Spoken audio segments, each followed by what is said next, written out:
special edition of the Hollywood Critics Association Longbox. My name is Tessa Smith. You can find me everywhere at Mama's Geeky. I'm joined by my lovely co-host, Jonita Davis. Let them know where to find you. Hey, find me everywhere at the Black Cape and Jonita L. Davis. We are so excited. Look who's here! What's up, guys? We have a real superhero and maybe something else now. Yeah, we've got Curran Walters here with us, who you might know from DC's Titans. Season 3 hits HBO Max with the first 3 episodes on Thursday. I've seen the first 6, and I'm trying so hard not to just spew spoilers all over the place. But what I've got to say is you literally give me chills in so many of these episodes. That warms my heart. Thank you so much. I appreciate that. Listen, I love a brutal villain, and I'm like, ooh, he's so good at what he does. Yeah, it's great. I think, like the dynamic we had of like giving him that brutalness, and then also like a psychopath killer in a way. It's a beautiful thing. Yeah. That's going to be one heck of a transformation because, I mean, seeing you from the previous and then now you're brutal, and that's going to be amazing, I think. Yeah, I think totally different character. No, it is. You're right. It's fun. I want to ask about your fighting style, that you some of the fights and stuff that you're going to be doing, and that you've done in the past. What type of, are you doing like martial arts, or what's that mix? What are you doing? What type of choreography are they mixing in there? Just diving right in there right now. Yeah, it's very similar to what we saw the first 2 seasons. We actually got a chance to train like a lot of guns this year. So we brought in like military people. We did a lot of combat training, how to hold a gun, how to shoot a gun, which was very unique, very different from what we have done in the past seasons.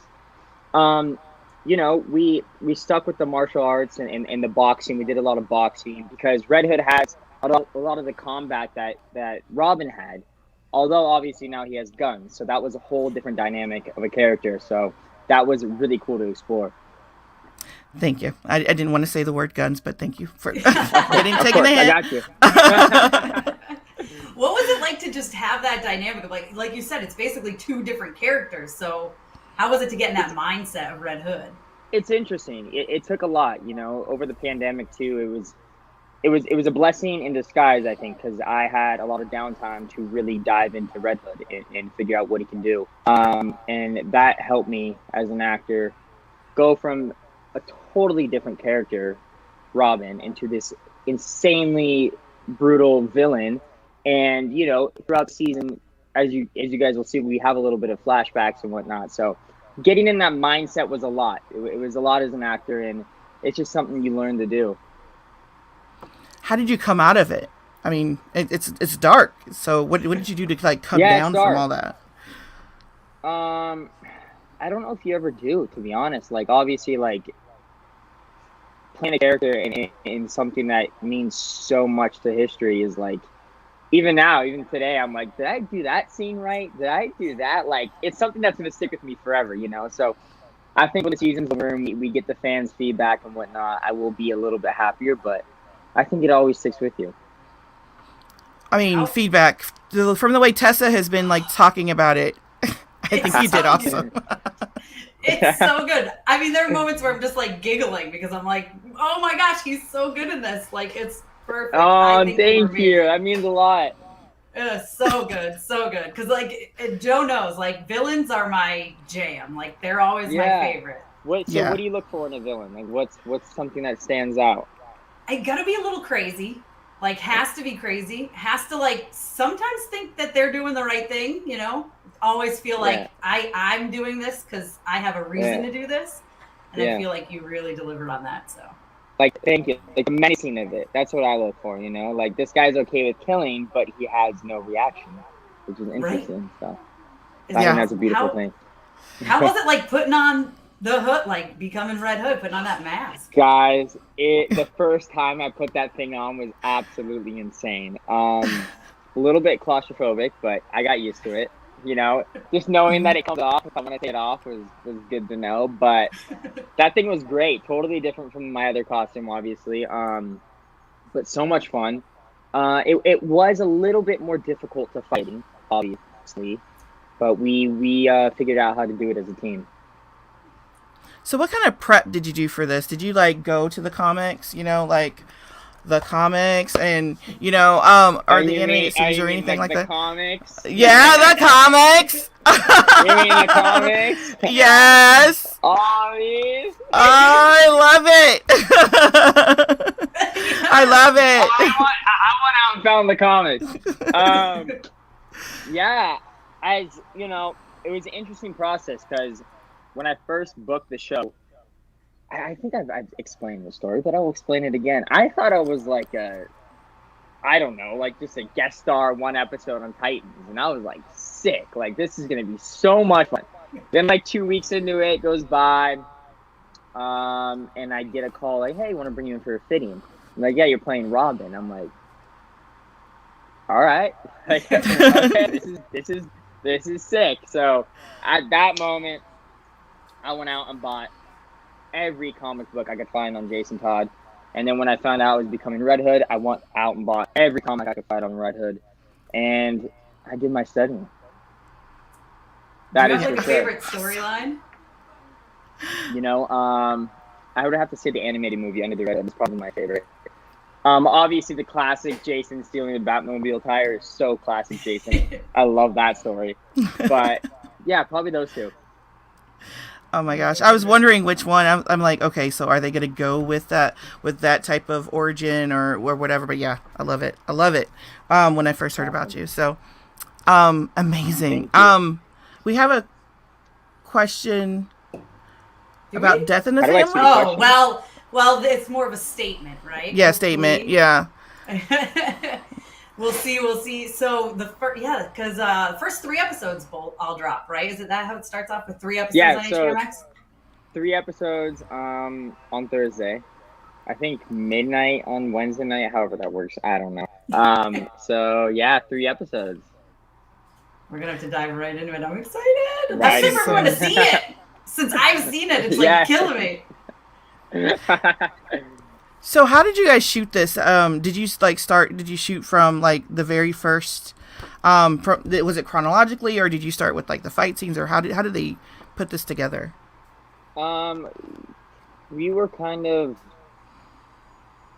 pulling out of every episode. Like when we first started filming, obviously COVID kind of messed everything up. So there was, with locations and what we couldn't do today and what we could. We went back and forth between episodes. So, one day I would be playing Red Hood and Robin in the same day. So going back to your last question of how do you prepare as an actor, it's like you got to play 2 totally different characters in the same day. So it was a challenge, and it was something I was up for. It's something you figure out as you go and you overcome.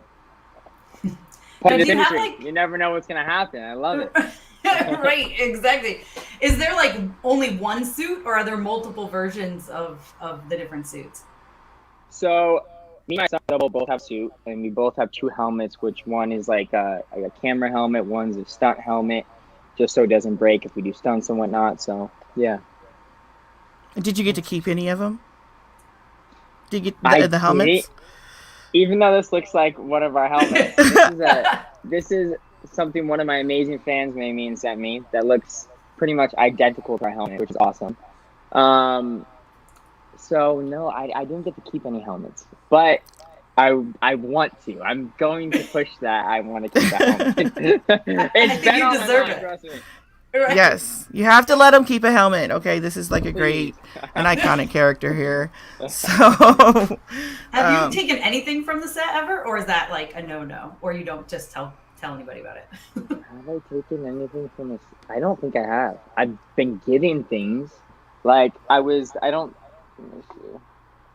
this wasn't part of the show, but wasn't my Stunt Double giving me this, but it's like a little metal Robin figure, which is identical to what we had in our chest plate, which is pretty awesome. That is awesome. Yeah, that is cool. Yeah, and then I don't think anything really from set. No. Wow. And you talked about your... I wish. Yeah. I mean, you can't talk about that, Tessa. I would steal everything. I would be banned. So you talked about your stunt double. So what kind of stunts do you like? Okay, man, you take this type of stunt. It's funny. Yeah, right. A lot of times, we have such a good relationship, Thomas and I. It's awesome. But anything when it comes to like, I could get hurt. Like this might not turn out well if I do it. So anything with like backflips or flips, I want to try, and sometimes I do try, but then I'm just like frustrated, like, no, I can't do this. You stepped in, like, I can't do this. So he's even days where I have just combat scenes and whatnot, he's right there by my side the whole time. He's amazing. So yeah, really anything that I'm not comfortable with as an actor or that we don't think is right for me to do because I'll get hurt. So a lot of the fighting and stuff, that's all you? A lot of it is. Yeah, we trained a lot this season. Yeah. Okay. Yep. I know. Well, sometimes you can't tell, when they're... Yeah. Especially with a hood on your face. Right, with the helmet on. I'll take the credit for all the scenes with the helmet on. Sorry, Thomas. Every single one. So did you take the helmet out for a spin outside the studio? Were you able to do that? I thought about it. But no, days where we were filming downtown and we were around a bunch of just people going to get coffee, go to the store, we were filming right downtown right there, and I was in my Red Hood outfit, and I would just walk. I didn't walk off set, but I would walk outside to where our cones are on the street. People are looking at me it was funny. They didn't come up to you or anything, or No, I don't. I would have been what's going on over here? Yeah, that's true. Tessa, you would run right up to him and give him a big old hug. You would be the first person. 100%. 100%. It's not even a question. Yeah, she loves villains. I'd be the one that's okay, that could be the real guy, so we might want to stay back here. I've read his comics. Villain? My favorite villain, probably Joker. Probably Joker. Of course. I think I love the because he's crazy. Although I'll tell you, Red Hood's moving up there after this. After what I've seen so far. It's true. We have a question. I'm not sure how well you can answer this, obviously, without the anything having aired yet. But why is Jason angry at Nightwing? I guess. That's a good question. You're gonna have to watch season 3, 4. But I can tell you, I think Jason was most angry at Nightwing because, in a way, Jason felt close to Nightwing, and that he felt that Nightwing didn't help him enough. So I think that had a lot to do with it. But yeah, you're gonna have to watch season 3 for that question. Yeah, watch season 3, and it starts on Thursday. So it starts on Thursday. You're not gonna have to wait long. Right, exactly. Wow. Yeah, this is amazing. This is amazing. So, so what scene are you most looking forward to, if you can tell us, the scene that you're looking forward to seeing on screen the most? I'll give you the scene in an episode that I'm excited for people to see the most. Scene? That's a good question. I think I'm gonna go with the first episode, the first couple of minutes. That scene, the fans are gonna love. I'm not saying why or what. Oh my gosh! I concur. That's what I'll say. It's a lot of spoilers in there. No, on Thursday. Favorite episode, acting wise for me, and story wise, in my opinion, on my character, is episode 5. I think it's a beautiful story we got to explore, and it's kind of the origin story in a way. So. It's a good one. That's it. Yeah. You and Tessa are over here yeah. I know because we both know. Inside jokes here. It's the inside jokes going on. Hey, we can do another one. We'll have to. So, but yeah, that's yeah. I'm just sitting here I'm going through my head in the story that I know, what the heck could they be talking about? So you're yeah. It's what could they be talking about? So it's good, I promise. I'll tell you later, off air. Okay. I do want to know how fast they accelerate things. I mean, does it is it like do they accelerate things like pretty fast from the animated series and the comics, or is it kind of slow, drawn out? That's what I've always wondered about the series. What do you mean, like bringing the stories out of the comics into live? Bringing the comics and the animated into live? Is it like something that they just kind of just throw in the first couple episodes and then kind of go off on another tangent? So do they like accelerate through the main story and then go off somewhere else, or? Yeah, it's pretty quick, to be honest. But with this season, we bring the comics to life pretty quickly in the first episode. So okay. Yeah. Awesome. It's pretty awesome. You're gonna love it. I'm telling you. Here's a question. I'm not sure if you can answer it. If you can't answer it, just tell him you can't answer it. But he wants to know if Red Hood uses venom to increase his strength, like in the comic. We don't say it's venom, but it's something very similar. I wouldn't necessarily say it's to improve his strength, which it does, but it's almost to let go of the fear he has experienced in the past. Okay. Well, since you say that, makes him this brutal villain. Yes. So, but he still has this where he's like trying to do the right thing and be the good guy. Right. What was it like trying to keep that kind of balance as you were playing the character? You got the rage, but then you got, he's trying to do the right thing. They seem to be, and he's like crazy and probably doing the wrong thing. How did you balance that, trying to be, knowing that he's right and being evil? that was a challenge. Kind of going back to what we talked about earlier, it was just a lot about studying and finding what felt right in the character. Obviously, he has his times as Red Hood, and then we'll see throughout the season where he feels like this isn't him in a way. He wants to go back to that old Jason and then Titan's family and whatnot. So honestly, it's such a beautiful story that we get to explore this season. It's so good. So you say he does have a moment where he wants to go back? He starts having that? Absolutely. He in a way feels that he doesn't know who he is, if that makes sense. Like, this isn't him doing this. So. I know there's like so much I want to say right now, and I'm like, I'm like in my head trying to think of what my next question can be without the spoilers. Okay. It's very hard. It is.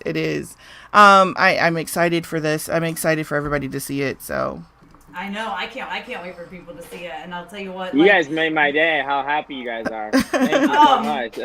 It's so good. Like, I want to talk about the moments, and I know I can't really. There's some moments that you do. I just want to give you props for stuff that happens in episode 3. Yeah. Specifically, there's some really good moments that and I'm going to talk to you. I'll DM you later. In episode 3, there's some episode 3. There's some really great moments that I was like, man, like it just showcases. Well, I appreciate it. Your like versatility, I feel like, as an actor. Like, I feel like you're very good. You do a fantastic job. It means a lot. Yeah, I put a lot of work in this. I hope people like what I did, and it's as the fans will watch, it was a lot about finding the balance. It was a lot about keeping, we see Jason still in the Robin costume. It was a lot about keeping that energetic Jason. It was a lot about keeping this fearless Red Hood, and a lot about the regret when he is Red Hood. So it was like, in a way, to me, it was playing 3 different characters, 3 totally different emotions, maybe even more throughout the season. So it was good. Well, you were fantastic. I'll tell you what. Thank you so much. I really appreciate it. I was like, man, he's like this. You're like the standout of the season so far for me, like hands down. Thank you so much. That means a lot. It's true. So when did you find out you were going to be like Red Hood? Like at what point? It was right before the lockdown started. What was that? Early 2020. Oh. Has it already been that long? Yeah. So I did a couple costume fittings. We were getting ready to go start shooting in March of 2020, maybe end of 2019. I'm not sure. So that I found out pretty early, and obviously I couldn't share it till I know. I don't know how long ago that was, but how did you keep that to yourself? How did you keep it to yourself? I know. I would have told It was everybody. difficult. I would have been like, yeah. Like, did you tell anybody, like any family member? I told my mom and my grandma, who obviously aren't going to say a word. So, but I'm not like, I didn't go tell my friends and whatnot. So yeah, it was difficult. Yeah, It was tough. And what was it like shooting? You talked a little bit about COVID and hampering things. What was it? What changes did you have to make, especially with the fighting and everything, shooting in COVID? Yeah, it was difficult. It was a weird thing to get used to. Obviously having to wear mask and face shield on set. It was like you don't get that interaction with the people you needed to interact with, if that makes sense. Like I couldn't be close with my director, with our camera guy, with our producer. It was like everyone was virtual. It was whoever needed to be there on the day was there on the day. It's like we didn't have the writer right there for just to give us feedback, just to tell us what's going on in the scenes. So it was a whole new world to get used to. But as far as the training went too, it was like we couldn't go train as a unit, which was difficult. We are a superhero family. We all had to go individually, which was something to get used to. So, hopefully that all changes and it would be good to get back to a normal way of filming. Yeah. Oh, yeah. Yeah. Yeah. So, because I'm trying to stay away from your inside, the stuff that only you guys know. What was it like? So getting up to like Jason Todd level, ready to fight and looking good in the suit. I mean, was there like some kind of exercise routine, diet? How was your prep for like, okay, I gotta look good in this suit? Yeah. Hey, the minute I found out I was playing a superhero, I'm like, all right, gym time. Yeah, I just kind of, I told myself I wanted to get in the best shape of my life. So I went and worked out literally every single day, started eating healthier, and it became a habit. It became something I was looking forward to. I like working out, I like eating healthy. I think the main thing for me too is I used to have, not terrible, but I used to have some acne. So I cut out dairy out of my life, which was a great step in my life. So it was, just finding that healthy balance of still enjoying food and a good time, but also being healthy. Awesome. Yeah. Yeah. So there's one thing I gotta say. I love how this show doesn't like shy away from language at all. Like it's just so fun. And sometimes there's scenes that people just keep swearing, and I'm like, this is so good. So like, how does it feel to have that? Like, I feel like that's gonna be more of a freedom as an actor, right? To be able to just. Absolutely. If you slip a cuss word here or there, it's like, oh, it might fit the character. But yeah, it was cool. Yeah. Obviously we had such great writers throughout the whole 3 seasons as well, and I think it's even better this season. So it's a good time. I mean, hey, I think most superhero shows have bad words, right? That's true. Are there ever like ad libs at all, or do you guys pretty much basically stick to the script? I try to stick to the script as much as possible, but if there's something that feels different as a character, the writers are so awesome and like, hey, if that feels right for your character, we will switch that, blah blah blah. So we are pretty open to all of that. So they give us that freedom to explore as a character. Awesome, I love it. It's a good time. I think we're they're great. We're a family over there. So and bringing back to the COVID, it's like it really did suck that we couldn't all be together and make this as like a unified group and just be there, So it was like, oh, you're in LA, I'm here in Canada, Zoom. It's like, it's not. It just didn't feel the same. It wasn't. It wasn't that chemistry. It wasn't that. But we got it done, and here we are. And fingers crossed for many more seasons. Right. I'm Absolutely. I feel like it's getting it's getting better and better, which like sometimes doesn't happen. Sometimes stuff starts to die off, but I'm like, I feel like season 3 is by far the best. And that's not to say that the stuff in the past was bad either. It's just like a whole new level. It's just getting better. Absolutely. Yeah. More focused. I agree with you. So what is it that you want the fans to know most about what's coming up? What do you want them to? Is there anything you want them to look for? Or anything you want them to keep in mind, or just anything to share? Yeah, going back to what we talked about earlier, just know that I put my all into this character. I did all my studying. I did everything, and you know, I as an actor, I when I get a role like this, I really think about it. I really just everything about it. I put my life and my soul into. So I hope I see that on screen. You did, and you see it. That's what I was gonna say. It's like I said, like you're brilliant in this, so good. Everyone knows I'm a villain, so you villain person. I'm not a villain. I'm a villain person. So if you can trust anyone, you're a villain now. I'm a villain now. Yes. Oh, she wouldn't mind. I think that's my dream. Yeah. The thing is, she's too nice to be a villain. That's the thing. Yeah. It's unfortunate. That is true. But you can trust me when it comes to villains, and trust me, phenomenal job with Red Hood. Seriously, so good. I can't wait to see more. Much. It's killing me that I've only seen 6 episodes. I'm like, when's the next screener coming? Give it to me. Right? This is great. It's so good. It's Yeah. so good. Well, thank you for taking the time with us today. I know this is about our time. It went by so fast. I know. And there's so much we couldn't say. Yes. Oh, for sure. I need you to come back after episode 5. Like, can we put that in the books? Absolutely. Let's do it again. This is awesome. Yes. I got to talk to you about that one, like, in depth, because, it's so Absolutely. good. It's giving me chills thinking about it. Yeah. Well, I just want to talk about anything that's not on the, like, I feel like we're crossing into the DNR list. Or Right. I know. We'll get there. Trust me. It happens fast enough that we get there. And, it's so good. And everybody seriously watch DC Titans Season 3, first 3 episods on HBO Max. Thank you so much, Curran, for taking the time with us today. Thank you. Amazing. Thank you guys for having me. Thank you so much. And for everybody out there watching, we're sticking around. We're going to talk for the next half hour. But so say your goodbyes. You got anything else you want to say before we pop you out of the studio? Thank you for having me. You guys are awesome, and I'm excited for everyone to see Season 3. Yes, I can't wait. All right, thank you. Thank you. Awesome. Thank you guys so much. Have a great day. You too. Oh man! Wow, that was amazing.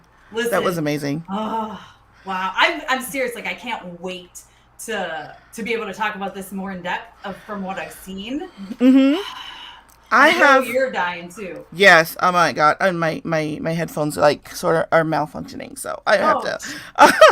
Always technical difficulties. I know. I think there always is. There always is. There always is with me. I think I'm part wizard or something. If you've ever read the Dresden books, I think I'm part wizard. Because tech just always fails around me. It's like the arm popped out or something weird. Who knows? Listen, so real quick, what I'll just tell people about Titans, because I know Joe hasn't seen it yet. Initial reactions, we got most of it here, but it's so good. I've seen the first 6 episodes. I really can't talk too much about them, but I will say, like, they immediately jump in and they go for it, and it's like, okay, we're here, we're in it, we're in season 3, and again, it's like miles better than seasons 1 and 2, and that's not even to say that they were bad. Like, this is just showing that this show is getting better and better and better. Obviously, I'm a villains girl. I love me some villains, and we have, not only do we have Red Hood, who is amazing in this, we have Scarecrow as well, and the way that those two interact with each other, plus their own stuff, like, it's just, it's amazing. Like, I can't even find the words. There's moments where I've had literal chills, where I'm giggling because I'm like, oh my gosh, they're so brutal. I can't believe this is happening right now. Like, it's so good. Yeah.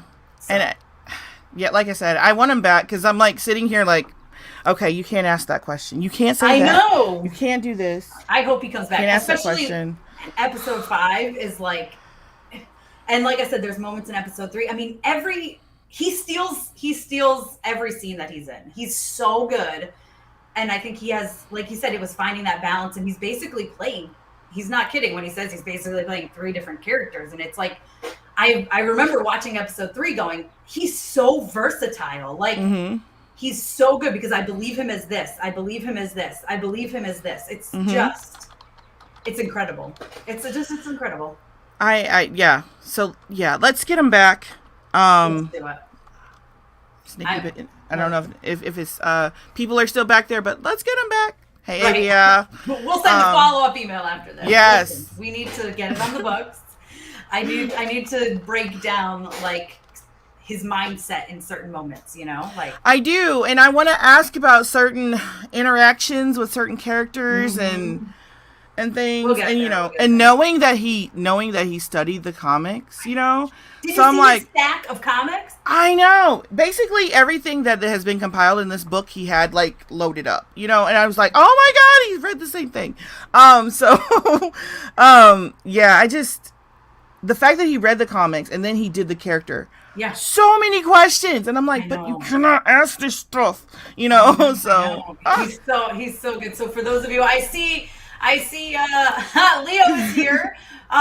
So he's seen season 3, parts of season 3 as well. I know he has it. You just missed Curran, but you can always watch the replay. But he was phenomenal, and it was interesting to talk to him and pick his brain quite a bit about this. And I'm glad that he agrees. Season 3, I'm telling you, it's like they completely upped their game. They were like, oh, we're just gonna go for it. And I think fans, not only fans of the show, but fans of the comics and fans of Red Hood and Jason Todd are gonna be happy with what they've done. Let's put it that way. I really like when the actors kind of do that extra work of looking at the character. I know a lot of them don't have the time. I know that. But, you know, when they do get the time and they do take the time to do it, it always turns out so great. It always turns out great. You know, so yeah. Amazing. Well, look. Leo says that Red Hood is... Listen, you should have seen... Leo, wait till you watch this back. You should have seen the stuff he had behind him. He's got like a Red Hood poster. He's got a Red Hood mask. I was hoping that mask was real and the one he used on set. I thought it was when I was looking at it. And when you asked that, I was thinking that's got to be it. Because it looks so much like it. But a fan made it for him and sent it to him. That's amazing. That's amazing. It is. But, you know, maybe hopefully, if Karen is still watching, maybe hopefully you get to, you know, just borrow a hood. I would say, you know, a mask for next time. Just borrow. Yeah, for the show. just borrow it. You know. Yeah. Say, so I'll give it back. Put it back. Tell them you'll give it back. Right. May not, but that's okay. But you know. I was just so excited that we got the chance. Bad influences. Yeah, right. I think I was telling you from when I was watching it. I was like, he's so good in this. So like. Yeah. There's like, so many in previous season, but like his Red Hood is like. It feels. I'm just a villain girl though, so I don't know if I'm being biased. No, I don't think you are. I think that from what I've seen so far, I think the transformation in his juggling, balancing those characters, because he really is playing, like you said before, he's playing more than one person at one time. So yeah, that I think that his ability to do that makes this a successful role. He said there were days where he would play Robin. He played Robin and Red Hood in the same day while they were filming. Oh, I wanted to ask about that. Yeah, I know. It's crazy. So I'm like, okay, okay, you gotta have him back. So is it a flashback, or are they going to do the after the Red Hood, or you know that's why I was asking about the acceleration. I know. It happens fairly quickly. You don't have to wait too long to see Red Hood. I'll say that. But I don't know how much else I can really say. They're quite strict. But the first 3 episodes are going to be on Thursday. We'll talk about it next week. The inside everything's between on the show next week, guys. The two of us will discuss the first 3 episodes for sure next week. Yeah. Your inside everything's just kind of got me jealous. I'm like, here you go. I'm the third wheel in this, you know. Giggling and looking at one. The inside jokes, I couldn't take it. Yeah, I know. All right, but look. Oh, see, episode 3. Yes, I know. Episode 3 was so not you good. too. Not you too. With the inside. Okay, you know, people out there watching, I feel you. You know, I feel you. I'm so sorry. We're in the same boat. It's okay. We'll do this together. Real quick, what else did we want to talk about today? I know we had a list. Oh my gosh. Closed it. I feel like I'm just such in Titans. We had a list. Oh my gosh. And I had something I wanted to show. Real quick. Oh yeah, we'll do this. That's right, you do. I love that so much. Yeah, this is my kid's sleep mask, and I probably look weird right now. I'll have it on. It's their sleep mask. Starro, yes. We've had it for years. we had their sleep mask. I'm here. We've had this for years, and I'm like, okay, where is it? And they're like, I don't know. So it's been like a couple weeks finding it, and so we have it to talk about Suicide Squad again. Yes. So yeah, I'm gonna keep this in my head. I love it. So we can wear it every day. So we can finally discuss some spoilers today, can't we? Yes, I think we can. So fair warning, everybody, if you haven't seen the Suicide Squad yet, first of all, what are you waiting for? Because it's not only in theaters, which I highly recommend seeing it on the big screen. Yes. 100%. It's so worth it, especially if you can get to IMAX, even more worth it. But it's also on HBO Max if you don't feel safe or whatever. So, or you want to be lame and watch it at home. No, I'm just kidding. I'm just kidding. But it is worth seeing on the big screen if you can. It is. If you can. Yeah, because I know a lot of people live in these areas where it's like cluttered, like with like a ton of people in the theaters, and I wouldn't go there. Yeah. But yeah. So Suicide Squad, I love it. I've been in love with it. And I'm Harley. Let's talk about the fact. Three times. This is Jimmy and Amanda's Harley, right? This is Jimmy and Amanda's Harley. Like post therapy on her, like she's post therapy. She is independent and she is owning her shit. She is like, okay, I'm in love. I love this man that I've met 5 seconds ago. That's classic Harley. That's definitely Harley. I'm in love with this man that had me in prison a couple seconds ago. Classic Harley. But my therapy has taught me to recognize red flags. You're a red flag. What? What'd she do? She's just. I'm going to shoot you. I'm going to get rid of you and kill him. She's going to shoot him. And then she's going to deliver a monologue while he's like, they're dying. Yes, yeah. He's like, and she's telling him why he has to die. I love it. Perfect. And then when she classic Harley. Classic Harley. My favorite part of that whole thing, which I will tell you, I jumped when she first shot the first time she shot him. I wasn't expecting it. I jumped a mile in the theater. But then as he's dying and she goes, all in all, I think you're more beautiful like this with all those nasty thoughts out of your head or something along the lines. Yes. Like, Harley, he's laying there in a pool of blood and she's like, you're so beautiful. And I'm like, this is Harley. Like, this is her. Oh my gosh. I saw like so many takes on this. People are trying to the thing I think that people need to understand is if you read the comics with Harley, especially Jimmy and Amanda's Harley. Yes. This is her. You have to understand psychologically she's not like us. Right. Yeah, no. She's been crazy. Dipped in chemicals. I mean, she's a genius. A genius, utter genius dipped in chemicals. Right. I know, like I see people talking about how she's she was really messed up. Right. Well, I've seen a lot of people saying that it was like she was being abused and a captor and all this. And somebody said groomed. Always in control. Let me tell you that right from the beginning. Oh yeah. You see the way she acts. She was 100% in control. She could have. Clearly, she ended up killing him. Like she was never a captor. It wasn't that like she killed him and wiped out everybody in the building. Right. Yes. Right. She's sitting there singing as she's saying being tortured. I'm like, Harley. Oh, so incredible. Yes, and then like the moment she wanted to leave, she left. Yeah, and that's then she's gonna go back in for her friends, which I mean, because she didn't want them to feel bad. Right, and she was also, I think, really like, you were gonna save me. Like no one ever looks out for Harley, you know. No She's always one gonna look out for herself, and that's even the Joker. I mean, look at what that was an abusive relationship. Like, yeah, and she's learned a lot to be independent and depend on herself. Growth, people, that is growth. It is for her. And for Harley, that's huge. Yeah, and I think that this Suicide Squad was big for her because she learned to have friends, and you know, even with Killer Shark, learning about friends and num-nums, you know, the difference. She did too. She learned there was a difference between the people you kill and the people who are trying to kill you. Those are over here, you know, just way over. But the friends they're friends, people who love you, and they will climb buildings for you even when you don't need them to. Right. I love that she thought Bloodsport's name was Milton at the end, and that was classic Harley too. And she's just like, we just had a conversation for 3 hours about how your name is Milton.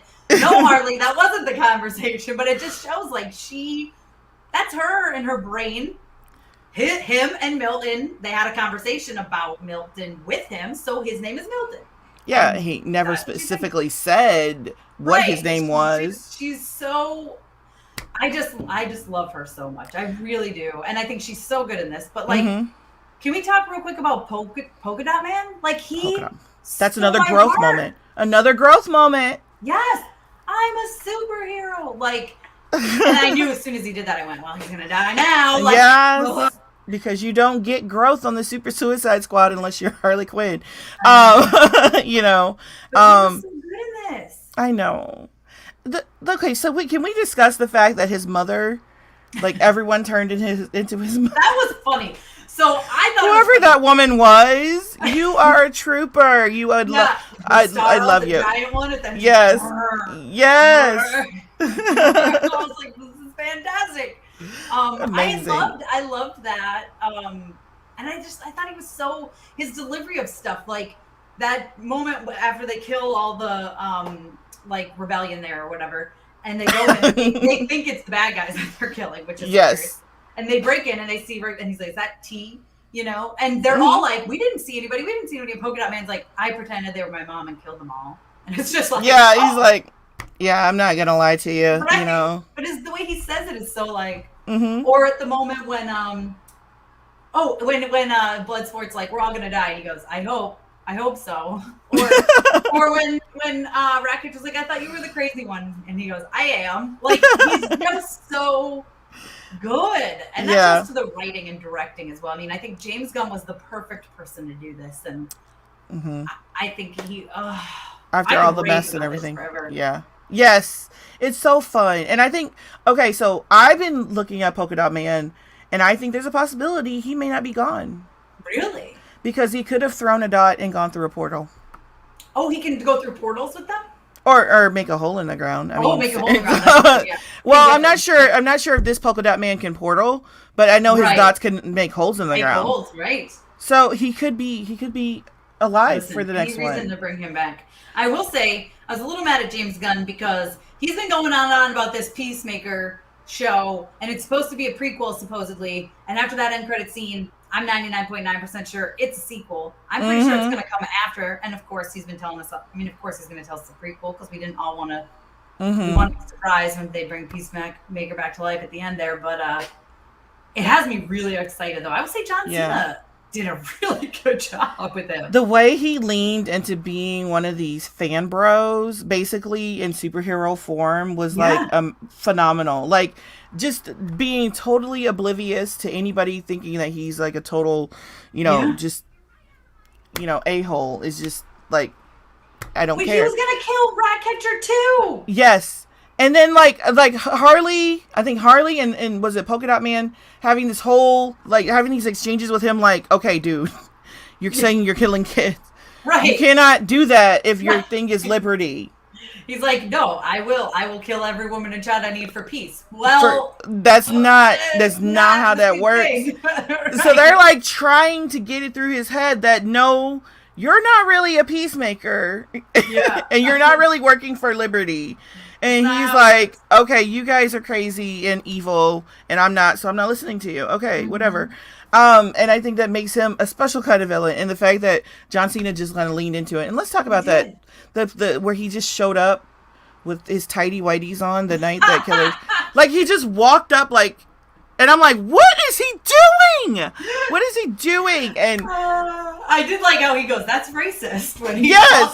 He's like, what are you talking about? It's like the and even in the first when they first, I mean, I caught it when she's like introducing Bloodsport to Peacemaker, and he's like she's like doing the same introduction as if they're the same person. He's like, wait a minute. You're messing with me, right? Yeah, he's like, we do the exact same thing. And he goes, I do it better. And that started the dynamic between the two of them, which I loved. Like, it was very much a how do I say this?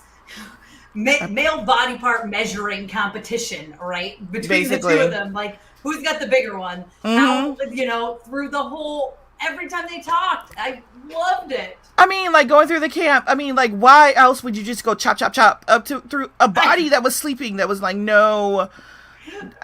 And you're like setting people, you got Bloodsport just setting people on fire for no reason at all. Shooting the fan so that it falls in the tub so that it electrocutes. It's like, who can do the best? This was almost like Jackass, the superhero edition. The exploding bullet. He's like, it wasn't lethal, you lose. Then it blows up and he's all like, yeah, that's cool or whatever. And he's like, oh, it is. Like, again, like, if you ever watch Jackass and how they try to one-up one another on who can get hurt the worst, or can do the worst. I mean, that's what it felt like, that they were just trying to see. And then their faces when they found out that they killed the good guys.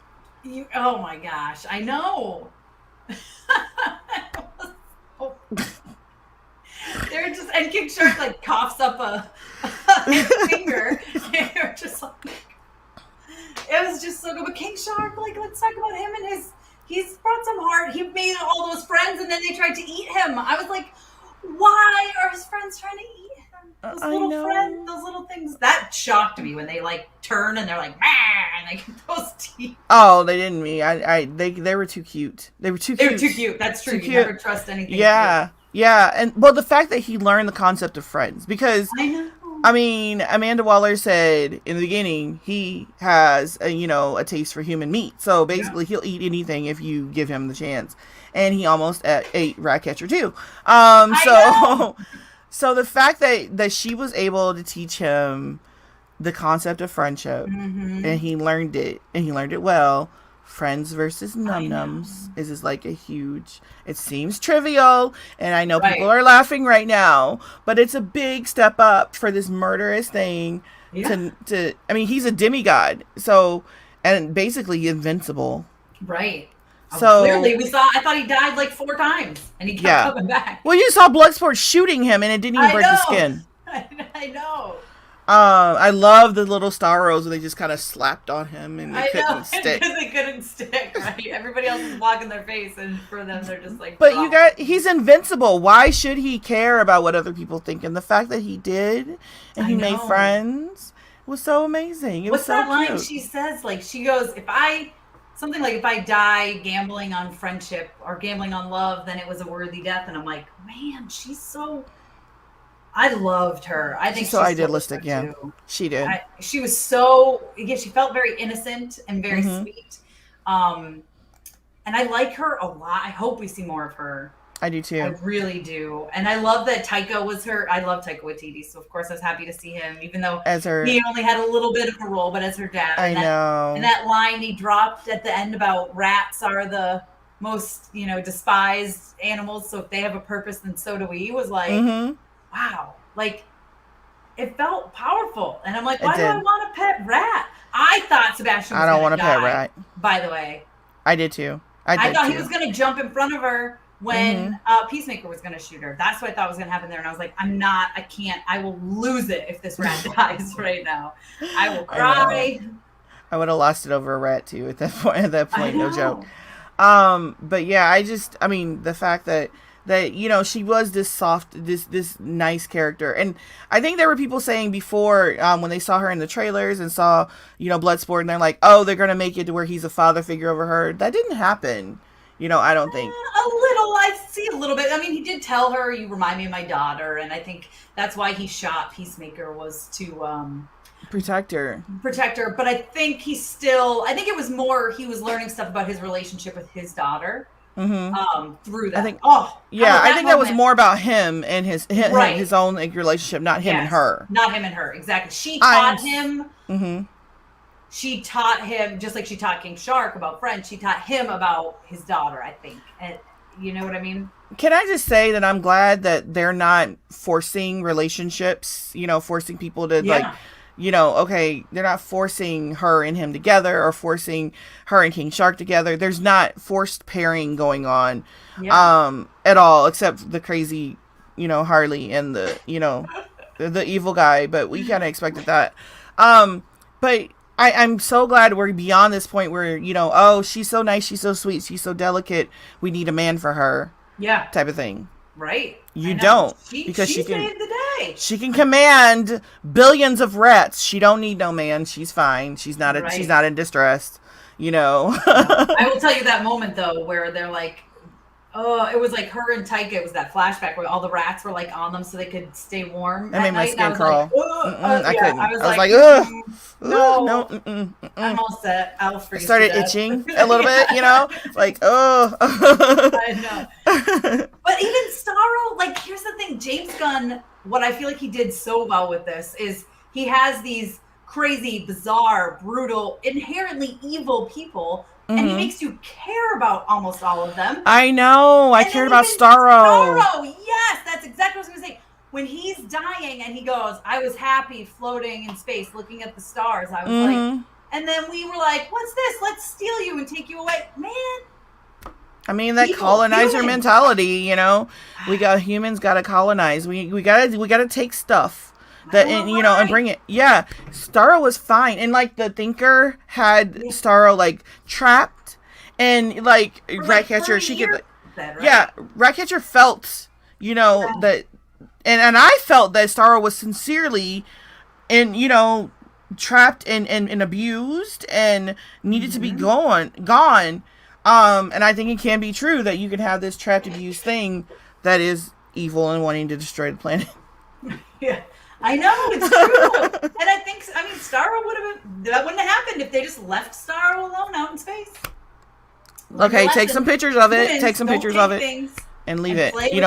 Because little Starros come out of his armpit and, change humans. Right. So, I didn't like the fact that the humans are, like, forever, like, dead. I know. Yeah, I like when the Starros come off and the people can go back, but...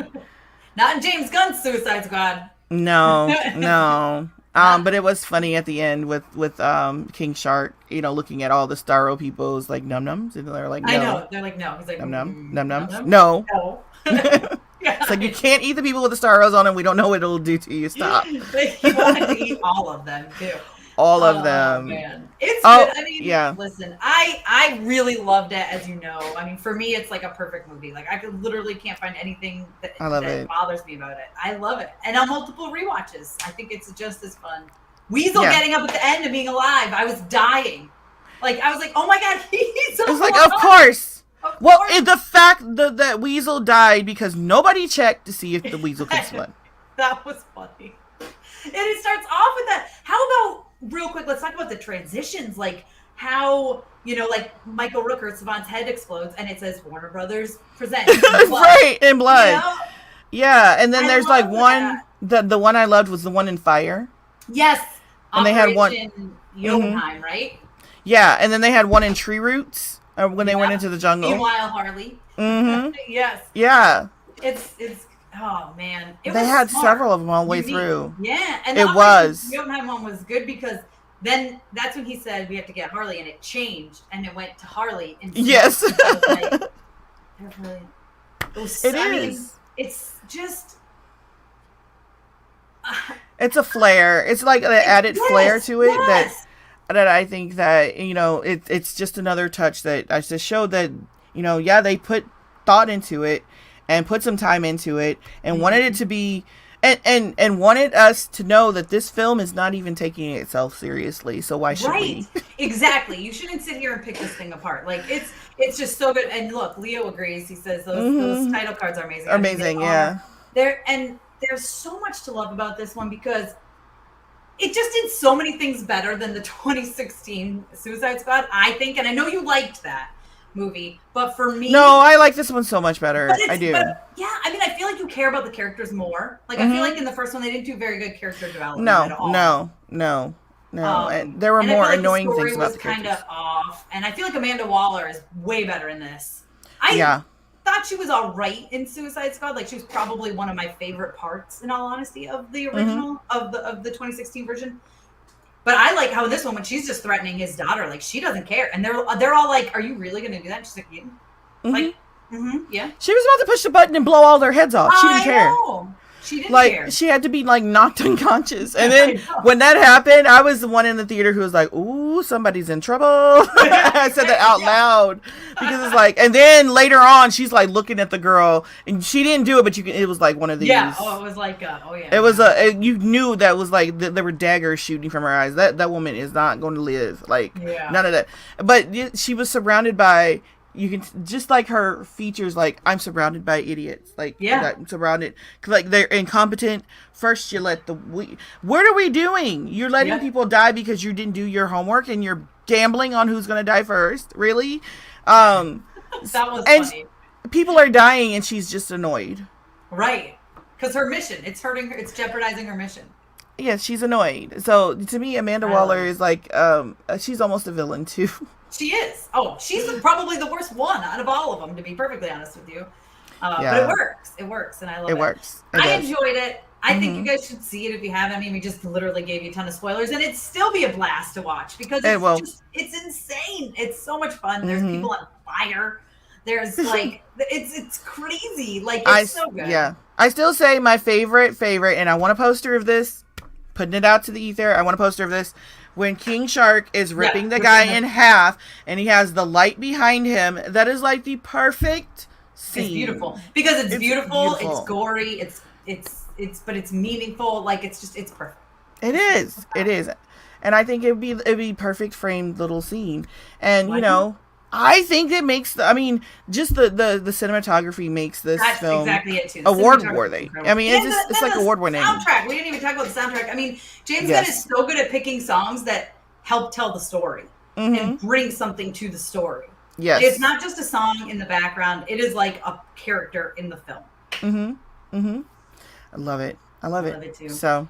All right, we are running out of time here, but real quick, everybody, DC's Stargirl is coming to, I think it's on CW tonight. You can stream it on the CW tomorrow. I've seen the first couple episodes. I really enjoyed it. Yeah. And What If? And What If is tomorrow on Disney Plus. So we got a lot of stuff. And then Titans is Thursday. So I got all kinds of homework. Like all sorts of stuff. Yeah. So to get ready for Titans and some Titans. To get ready for Titans and some of the stuff we talked about, the book that I was like picking up and showing was like Joker, The Death of the Family. This is the later one. You can read The Death in the Family, the 1988 version. Kieran held one of those up. Yeah.